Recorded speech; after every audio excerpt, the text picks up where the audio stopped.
A person is held stationary in a rotating drum against the wall by the static friction force exerted on him by the wall as shown. Find the required coefficient of static friction between the man and the surface of the drum to keep him from slipping down. The radius of the drum is 2.5 meters. Well, we have got a man here. The drum is rotating but is not falling. Now we need to get to understand what are the forces which are acting on this person. Firstly, we have got a force which is going down. Because he has got mass, obviously is going to have a weight, that is mg. Now, if weight is pulling him down and is not dropping, what force is making him not to drop? So that is now the static friction that is preventing him from slipping. And because it's also on the surface of the drum, there's always a force which acts normally, which makes 90 degrees to the surface, and that is the normal force. So these are the three forces which are acting on the person. In the y, the forces are supposed to add up to 0 because there is no movement in the y. So the net force in the y is equal to static friction minus mg. Mg is going down, and that is going to add up to 0. And we know static friction is given by mu times normal force, and then minus the mass of the person. We don't know the mass, but we know what g is. We can just put g there, 9.8, and then m. I can take this term the other side, so I'm going to have mu n being equal to 9.8 m, where m is representing the mass.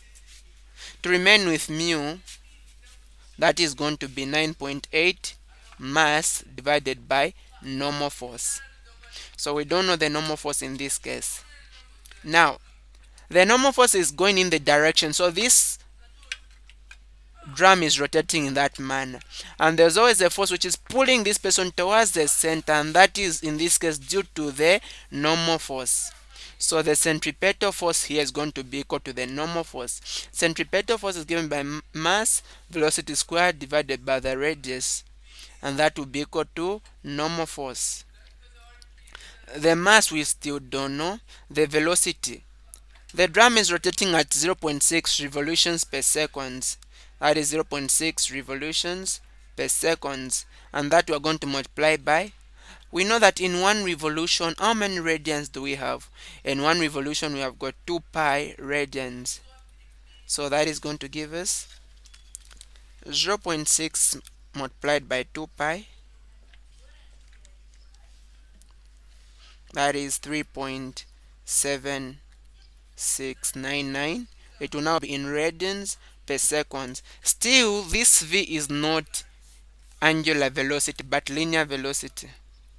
So we still need to convert this to linear velocity. But we know that, so this is the angular velocity. If we want the linear velocity, simply angular velocity times the radius. Alright, so that is it.